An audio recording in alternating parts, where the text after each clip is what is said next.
There's a good couple things I've talked about on this channel, but still have plenty of things I want to discuss, and one of these is Toys to Life games. Toys to Life was a phenomenon of gaming in the mid-2010s, and since then has died quicker than VR gaming as of late. The three biggest ones have to be Skylanders, Disney Infinity, and topic of today, that being LEGO Dimensions, but the start of this ball rolling was Skylanders, and was my first step into these types of games, and as a kid, I really didn't like Skylanders for one main thing, and that was the first game being sold off as a Spyro game. This is fucking bullshit, okay? These fucking assholes, these fucking ass. The last thing I wanted from Spyro, especially being a fan of the PS1 and PS2 games, was him on the sidelines. Granted, I thought Trigger Happy and Eruptor were cool, but that's besides the point. That game was owned by Activision, and knowing them, you know damn well that game got milked dry for every cent. And thanks to Activision and a CEO whose name rhymes with Nobby Cockhead, Skylanders was left to fly into the sun and die with some cool games in there, but I never really got to the ones after Skylanders Giants. Pretty much when I would ask my mum for one of these games, she would say, I'm not spending $100 on a game that wants an extra $100. And you know what? She was right. Disney Infinity was the next one to come out swinging, and this was one like Skylanders. I only got to play the first one, but never any extra characters, so I only played with Sully, Mr. Incredible, and Michael Bolton. This one I really wanted to play though, as since I was a kid, I saw characters I loved and wanted them, as I was a real IP consumer as a kid, and I still am pretty much. The last of these big three though would be the one I never got to play, for two reasons. One being my mum not paying that money for it, and two, I had hit the age that Toys to Life was dumb for someone like me to play.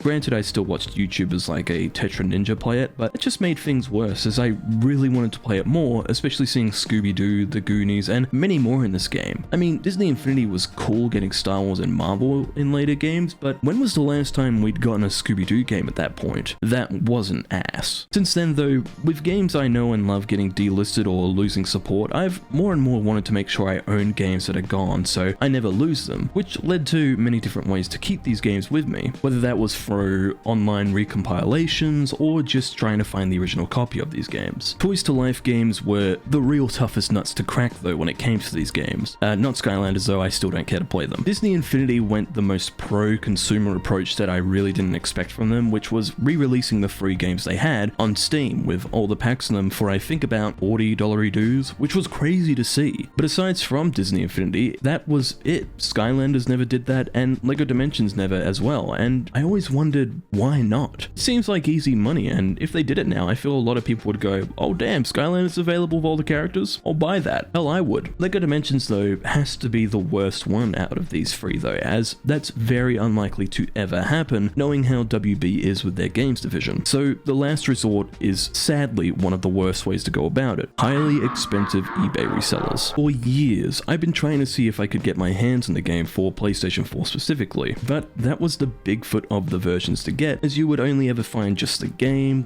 with just the base of the portal, or a middle finger in a box. That was until this year when I went on there to find a seller in Australia selling their LEGO Dimensions for PS4, and I finally found it. Full portal base, game, and a ton of extra figures. And you know what I generally thought once I saw it? I'm sure another will come around. Until something in my brain said, are you stupid? And bought it then and there. So finally, after years of looking, I have LEGO Dimensions, which is the only, I think, LEGO game you can't outright own anymore, properly, since every other LEGO game wasn't a Toys to Life game. And since getting the game, I wanted to finally talk about the one Toys to Life game that I missed out on after all these years. And what did I finally think of it? This is LEGO Dimensions over 10 years later. I'm Batman. I'm Batman. I'm Batman. I'm Batman. I'm Batman.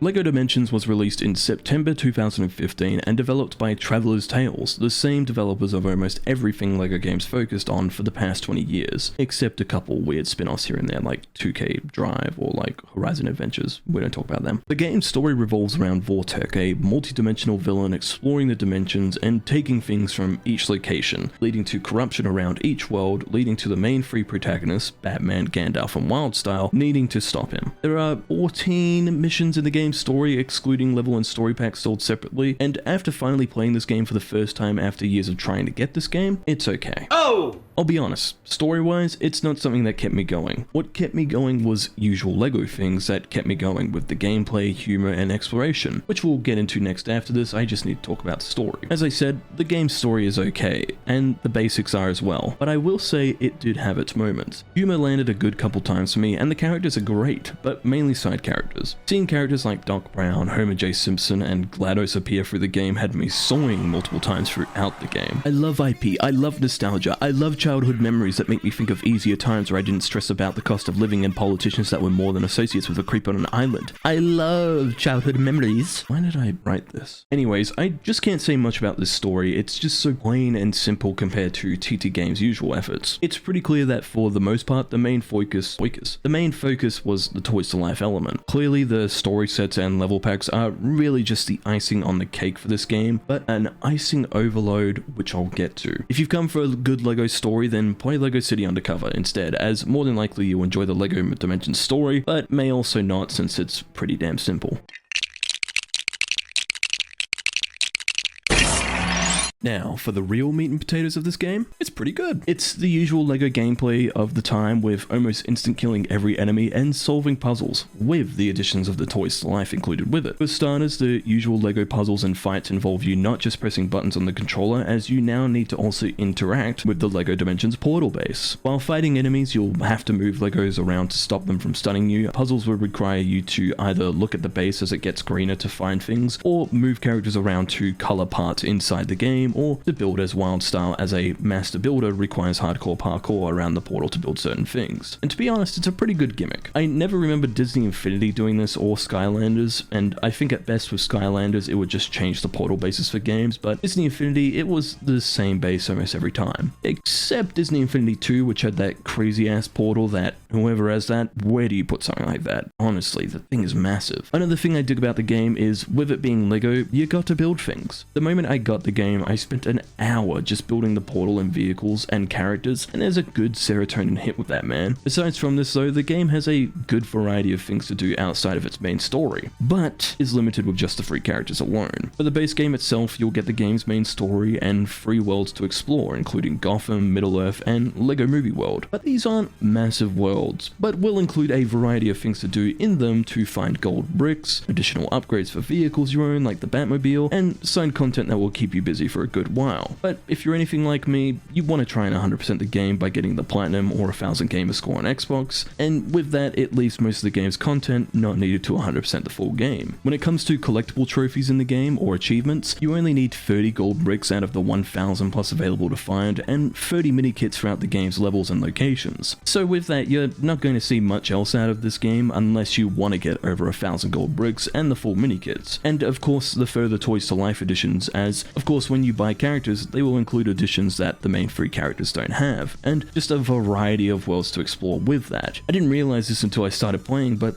that's pretty cool stuff. Too bad it costs almost a full game these days to play some of the worlds, which I will get into very soon. Now there's one more gripe that I have of this game, and some people might see this as me just being a nitpick or something, but it's something that I really noticed and I wasn't a fan of. Now when it comes to the main story's levels, there is something that I really didn't enjoy about them, and that thing was that they're very obvious and lazy of sorts through most of the levels. It's not to say the game is lazy in its efforts, but it's a very clear outline each time of each mission. Almost every main mission involves you going to a new world and fighting the boss 2 to 3 times each level, and almost immediately I noticed this. I mean, level 3 I started noticing this. Is this a huge complaint though? Not really, but it did become a bit of a bore when I realized this was the level design for the most part. However, I will give big props to the portal level in this main story, as that at least wasn't like that and became more of a portal expansion the moment I started playing it, and I loved it. In short though, even with my gripe about that, the game's gameplay is still a great heap of fun still, even if the game's story lacks the extra fun you see with other LEGO games, but that doesn't stand with the level packs, which I will discuss further later in the video. And I think that's the perfect description when it comes to LEGO Dimensions gameplay. It's great fun all around, and I think anyone that hasn't played the game yet will have fun with the game's gameplay and worlds and so much that it has to offer, which we'll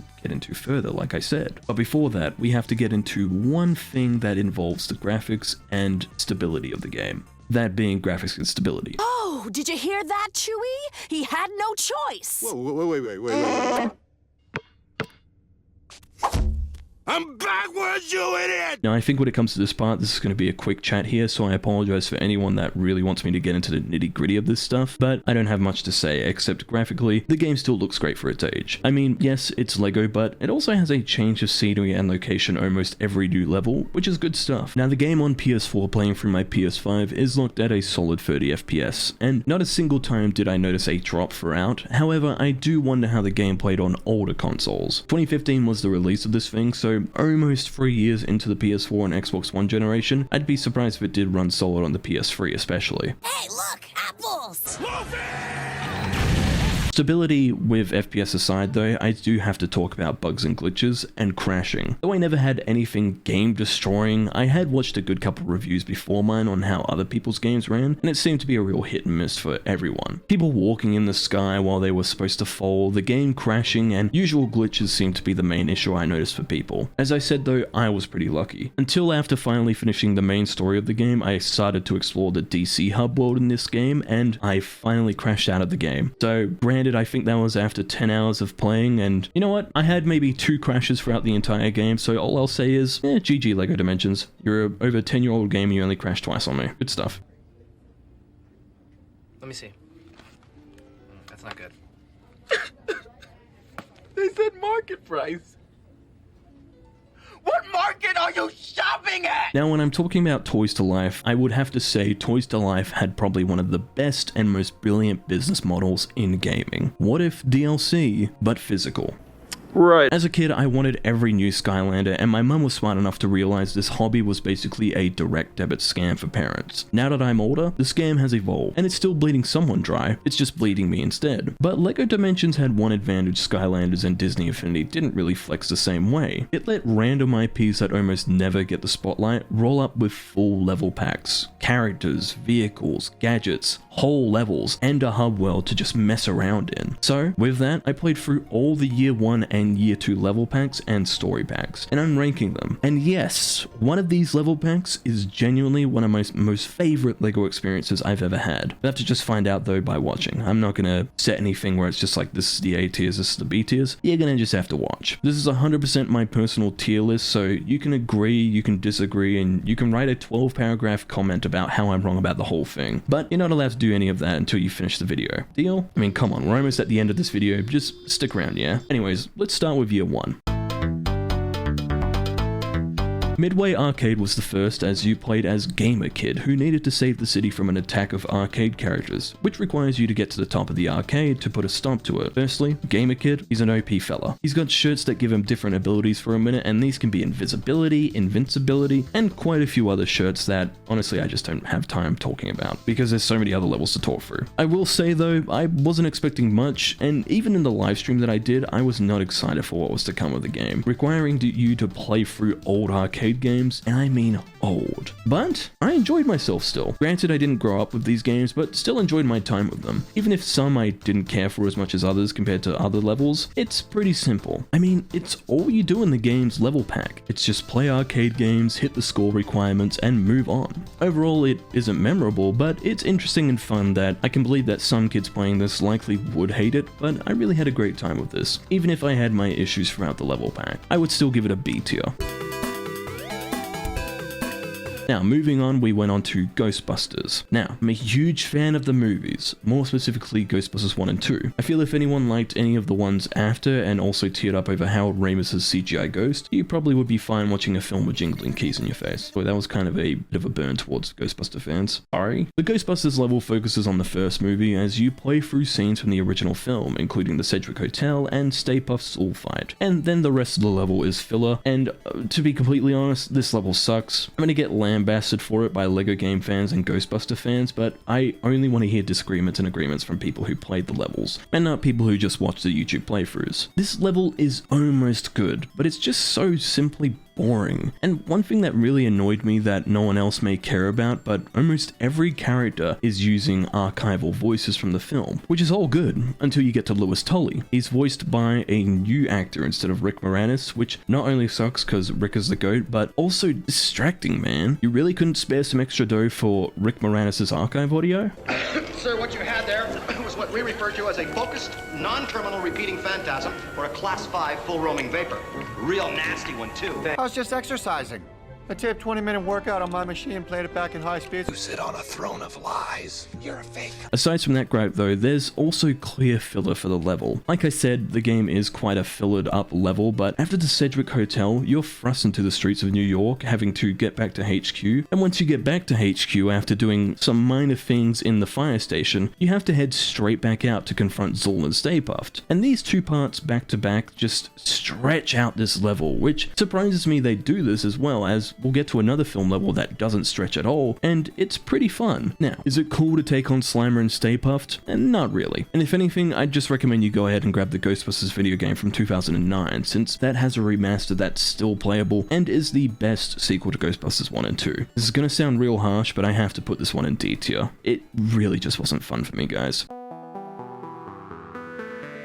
Now this is going to come off as like I'm giving the middle finger to Doctor Who and its level pack, but trust me, I'm not. While working on this video and almost finishing it, I realized that while editing, I never recorded my thoughts on this level pack, ages after recording and editing. Yeah, anyways, Doctor Who's level pack follows the 12th Doctor, played by Peter Capaldi, but also as well, I want to mention this, his Doctor Who character includes you playing as the other Doctors as well, from the first to him. It's pretty neat. The level focuses on the Doctor dealing with the return of the Daleks who are attacking Earth. As per usual, the Doctor at this point must be sick of them starting some bullshit all the time, and has to put a stop to them once more. Growing up with Doctor Who, I only ever watched one Doctor Who, and from time to time would check in on it or check out older episodes, and that Doctor for me was Matt Smith's 11th Doctor. I genuinely loved the show a ton as a kid, but once they did the swap over to Peter Capaldi, I dipped out. Younger me was not familiar with how Doctor Who fully worked yet, so when my mum would tell me I should check out David Tennant in the older Doctor Who episodes, I just looked at her with disdain. Love you, mum. That being said, I did also watch the Sarah Jane Adventures growing up, since that was on Nickelodeon growing up, and man, I really loved that show for some reason. It's hard for me to give much of an opinion on this level pack, as I'm not too familiar with Peter Capaldi's Doctor Who. It's not to say I didn't enjoy this level pack either, but it was just more of a, it's alright. And at this point, with how many level packs I've already talked about so far, we're batting 0 and 3 when it comes to great level packs, you know, worth your money. And I think what really annoyed me about this level pack though was just the pacing of the level, as the first half was such a slow start, but then those last 20 minutes, pretty decent last 20 minutes, especially seeing the appearance of the Weeping Angels in the level pack, since they scared the crap out of me as a kid, like I assume everyone else was. Overall though, I really just don't have much to say about this level pack in particular. I think it had some great additions to it, especially with the time travel parts for the puzzles solving, but when thinking back to it, it just hits that same spot that the Lego Ghostbusters level pack did, which is D tier. So I'm very sorry to the Whovians, but let's just hope the next level pack is just much better than this.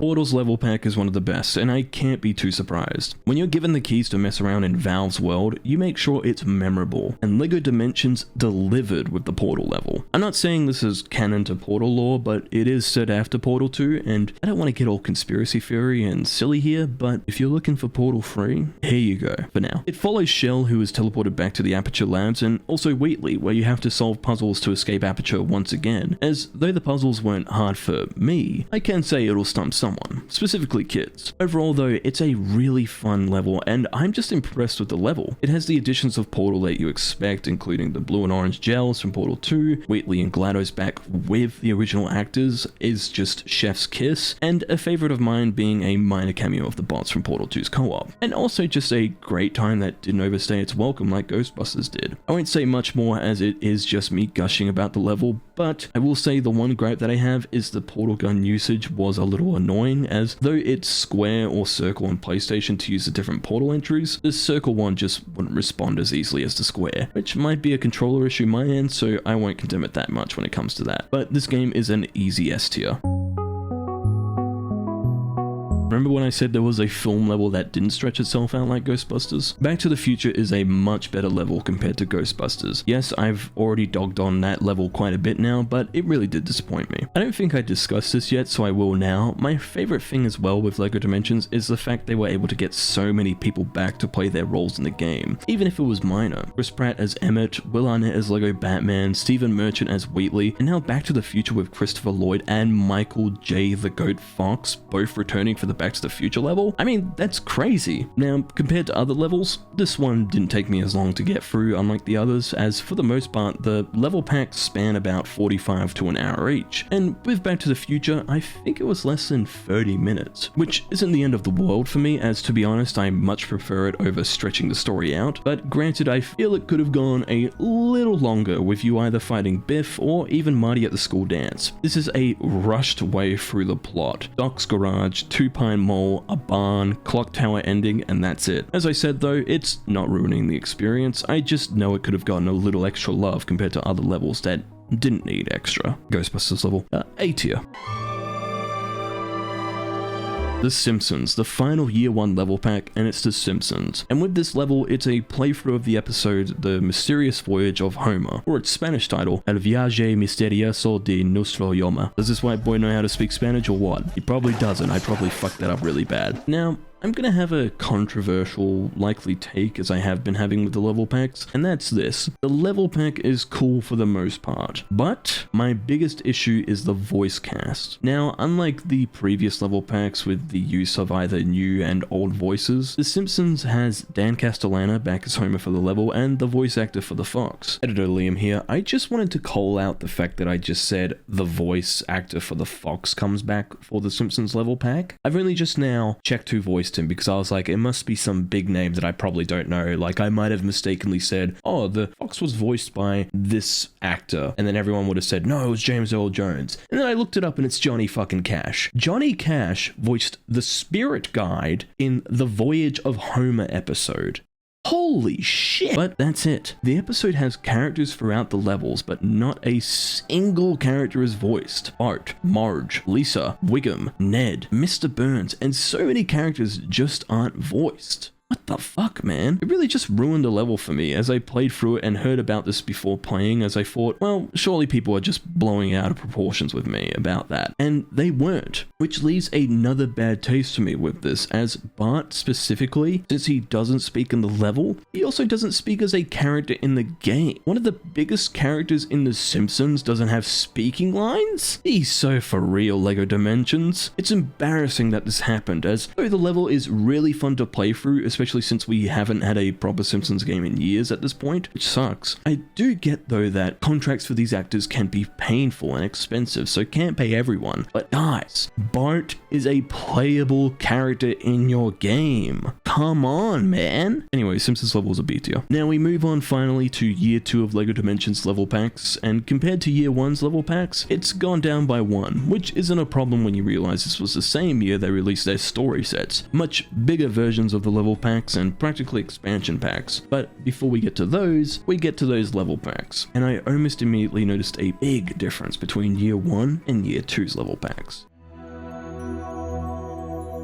First level pack we got to was The Goonies, and if you know anything about me, it's that The Goonies is one of my most favorite movies of all time. If I ever somehow got asked my letterboxd 4 favorites, that one's in there. The Goonies level pack goes through the movie's main story, but sadly not the start of the story, as you begin in the basement of the Fratelli's hideout with Chunk and Sloth, as your main character is Sloth, and you're able to switch out to Chunk and also Data later in the level, which, can I just say, it genuinely sucks that we never got extra characters like Chunk and Data or the other Ghostbusters. Yes, you're able to swap to them when you're in the hub world as Sloth or Venkman, but still, I want Legos of the Goonies, damn it. Instead of paying almost $500 on the Lego Goonies ship, I just want Lego Dimension Goonie characters. Anyways, this level is a banger, and is that because I'm a fan of the Goonies? Yes. Nostalgia bait and references have finally caught me like Ghostbuster fans going to see Ghostbusters Afterlife seeing Ghost Egon, and it's just such a fun level through and through, and as a fan who's dived into the behind the scenes as well, I think it's pretty cool they were able to get the octopus from the deleted scenes into this, since that was a cut part of the film for its release. Sloth is also a pretty good character to play as you can break through walls and clear out items to break for studs pretty quick. Most of the level is focused on saving the Goonies on the ship when the Fratellis catch them, but it's still great stuff throughout since you can explore the ship, fight the Fratellis, and get to also play as Chunk and Data. Overall, this is gonna give me shit, but I really dug this level and it's just an easy S tier for me.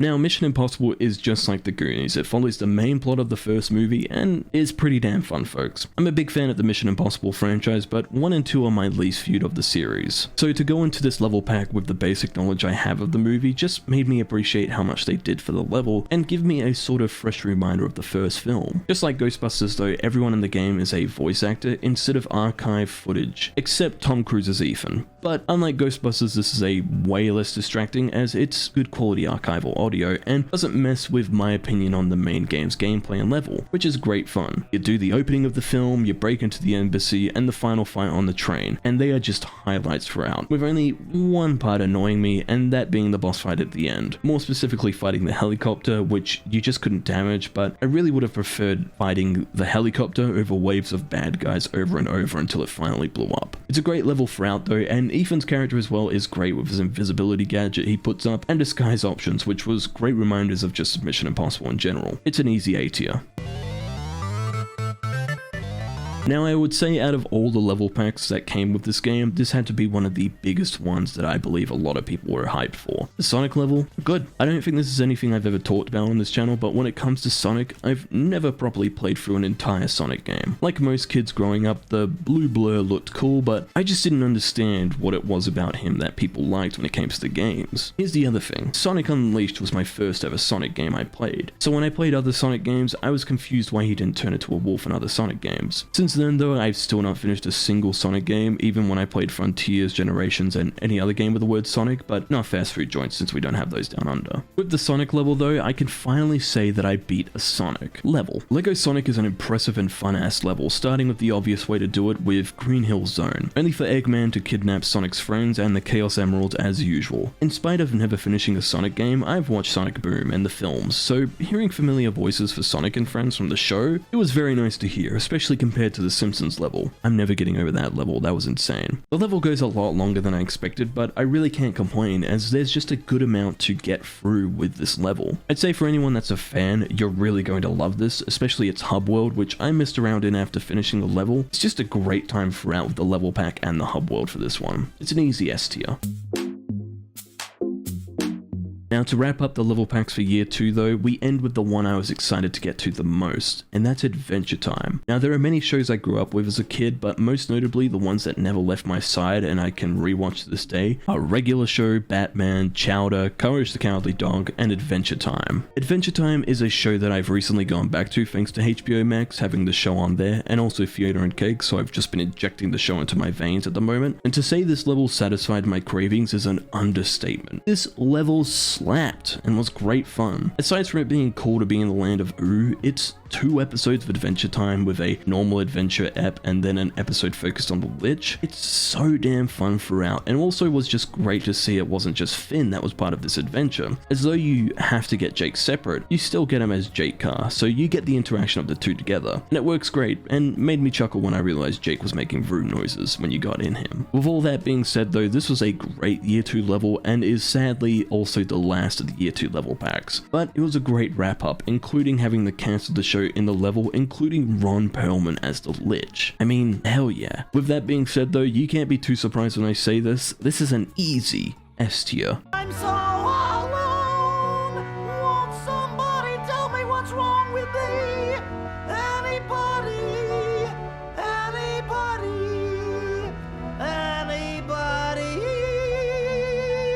You're a cold-hearted sociopath! Though that wraps up the year 1 and 2 level packs, this wasn't the end of additions to LEGO Dimensions, as they also released story sets for 3 separate franchises in year 2, with Ghostbusters 2016, Fantastic Beasts and Where to Find Them, and the LEGO Batman movie. These story sets take place in the franchises selected and are basically retellings of the movies through LEGO. It's an interesting replacement for level packs, and honestly I can't complain as these are beefy additions to the game. But without further ado, let's wrap up this section of the video talking about the last of the Toys to Life editions, level pack, story packs, the story pack specifically. To start things off, the story packs is the Ghostbusters 2016 story pack, focused on the 2016 Ghostbusters film directed by Paul Feige and starring Melissa McCarthy, Kristen Wiig, Kate McKinnon, and Leslie Jones. The story pack goes for 7 levels and took over 3 hours for me to get through, and that's pretty freaking good. And the other freaking good thing is, this is a fun story pack. Now, that's going to be a hot take considering if you were around when Ghostbusters 2016 was announced and released, this was a tumultuous time for the film, as the revival of the Ghostbusters franchise was going to be through a female-led Ghostbusters, and it was safe to say, it was a crazy-ass time back then. However, I will admit, as someone who wasn't a fan of the film, though not crazy mad at it, I will say the LEGO story pack was good fun. It plays so well as a LEGO game, being able to play as all 4 Ghostbusters and go through the film with some good fun levels that, though at times felt stretched out, wasn't as bad as prior level packs were. Another thing I enjoyed was a new portal rift ability in the game that had you traverse different dimensions to solve puzzles in the game, and was an interesting idea considering the film focused on the ghost dimension quite a bit. One thing I noticed though was the obvious use of there being some archival audio used, but then not. I don't know who came back for the story pack, but it's clear that at times they just brought in a sound alike for the characters, which wasn't distracting, though I will say this, it sounded like they would swap out to film audio and then you add to audio with some characters. Specifically, I think they did this with Chris Hemsworth's character Kevin, as sometimes it sounded like Chris but then didn't. You can be the judge of this. Cool, thanks, boy. The Stonebrook Theater? There's a goat on the loose. I was born to be a Ghostbuster, alright? And nothing's gonna stop me! Overall though, I'm impressed with this story pack, as I didn't expect this much from the story packs, and I will say I'm very interested in how the next 2 are, as Ghostbusters 2016 is an easy A tier. It's a great story pack, but it did feel stretched out at times, but still not as bad as certain level packs. We move on now to the next story pack with Fantastic Beasts and Where to Find Them, focused on the first film in trilogy of the Fantastic Beasts films, and not the other 2 since they hadn't come out yet, but honestly the less I have to think about those the better for me. Those were just god-awful sequels. Growing up I was a big fan of the Harry Potter films and grew up with the films, so after Deathly Hallows I wondered if there would be more. And with Fantastic Beasts released in 2016, I was excited to see where they went with this, and overall I did enjoy the film, however it's safe to say I fucking hated those sequels. Fantastic Beasts story pack goes for 6 levels and took me over 3 hours as well to get through, but compared to 2016's Ghostbusters, it's not as good. I don't know what it was about this one, but it really was just so manly. It had its moments of fun though, but I felt just wasn't as compelling as the last story pack. Maybe it has to do with me not enjoying Fantastic Beasts, but I'm not sure since I do really enjoy the LEGO Harry Potter games. But it's a good amount still to do in this game though, and I feel for any Harry Potter fans or just fans of LEGO games, you'll have a good time with this one. There were some times though when playing though I did get stumped, and unlike other levels I had to actually look up a guide just to prove to myself that I'm dumber than I thought. There really isn't much more for me to say for this, but just to really say that it's a B tier story pack. It's just okay. Now, to wrap them all up though, we get to our final story pack of the LEGO Batman movie, focused on the LEGO Batman movie, and releasing in February of 2017. The story pack includes 6 levels, and like the other story packs, it was another 3+ hours, which is as we can already tell, a tradition with these story packs. There's a good amount of content for these story packs, but it's safe to say I really enjoyed this one. Not only am I a fan of the movie when it first released, and still am, but I'm also just a fan of the original LEGO Batman games. One big brownie point I want to give out for this story pack is the fact that you don't have to buy LEGO Batman to play this game. You can just use the main Batman from the LEGO Dimensions main story, and he'll become Will Arnett's LEGO Batman for the story pack, even though they still did release Excalibur Batman for this, of course. LEGO Batman movie story pack is a decent final story pack. It gave me a great mix of both the LEGO Batman movie and the LEGO movie video game. I would say the LEGO movie video game is one of the best out there. I'd say top 10 of the LEGO games, just like how LEGO Movie 2 the video game is number 1. But with this set, it's great to just go through that LEGO Batman movie in game form. Granted, it still has its pains of Fantastic Beasts and Ghostbusters 2016 feeling stretched out at times, but it didn't ruin my experience with it. It's a great story pack overall, and the only thing that sucks about it was just seeing the entire Justice League in the game, like Flash and Martian Manhunter, and remembering they're not playable in the game, which sucks that I can't play my boy Martian Manhunt, but yeah. Maybe there's like another dimension or something with year 3 level packs, who knows. Anyways, just with Ghostbusters 2016 though, I'd say this is an easy A tier. And with that, that's every LEGO Dimensions level pack and story pack tier listed and reviewed. This review is going to be a long one, isn't it? Oh god. With that out of the way though, I can say that when it comes to the level packs, they're great fun. Granted, not every one of them sticks to landing, but most of them were a fun time throughout for me, and I'm sure for the ones I didn't like as much, people would enjoy more than me. And you know what? That's completely fine. It does genuinely suck that we never did get that year 3 content for the game, as was heavily rumored and planned, as I would have loved to have seen what they did next. Maybe some more Hanna-Barbera characters in level packs with either the Flintstones or Jetsons, or even Yogi Bear, or just more Cartoon Network characters with Courage the Cowardly Dog, or Dexter's Laboratory, or even Chowder. I would love to see Chowder. That's just me though, probably. And just so many other ideas that could have happened with LEGO Dimensions. It's a damn shame, but what we got was pretty damn good and crazy in the end for 2 years of content for this Toys to Life video game. And I think my favorite thing about this was that there's something in here for anyone that's looking for something to play outside of the main game. In conclusion though, I would say that LEGO Dimensions, even with its okay at best story and at times okay at best levels, I still had a good time with this game, even before starting the level and story set editions. Compared to other Toys to Life games as well, I think this is my favorite of the big 3. Skylanders, as I've said, just wasn't my cup of tea since I wanted Spyro games, and Disney Infinity, though I'm glad to see them still playable on PC without the need for the figures, still is, now to be honest, I'll say this, Disney Infinity still slaps. But even then, LEGO Dimensions for me is top tier for Toys to Life games, and it's a damn shame that it's long gone and over. If there's one thing that I regret with this game is just never giving it the chance when it first came out, or before it all got sold off to people selling them at ludicrous prices on eBay. I'm just thankful that I got lucky with this where I looked in the right locations, even if it meant looking at Facebook Marketplace to lowball some old people. Would I recommend this game now though if you're lucky enough to get a copy yourself? Yes, but also no.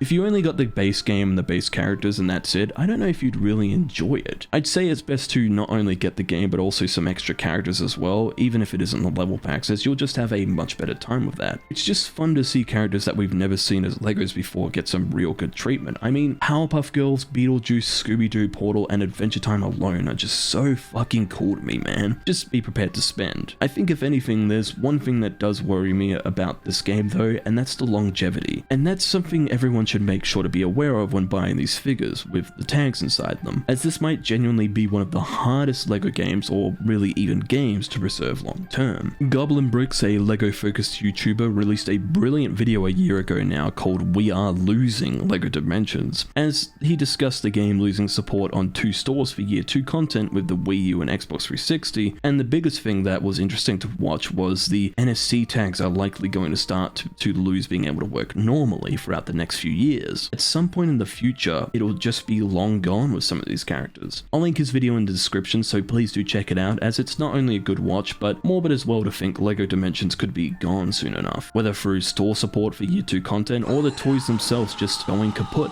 To wrap this video up though, as I said, LEGO Dimensions is still a great time to check out if you can somehow, and if you haven't yet checked the game out, then consider finding the game online if you can for a good price. Don't stretch yourself out when it comes to some of these characters, as I'm not saying this will happen for a proper PC port, but maybe there's hopefully a fan project somewhere that we can happily support someday in the future. Fingers crossed, people really deserve to play this game. But with that though, thank you all so much for watching. It was great to finally discuss a game like this, as it is a true white whale of a game for me to play and experience. If you've played it yourself, what did you think of it? Especially if you played on older consoles like the PS3, Wii U, or Xbox 360. I want to know how those played on there.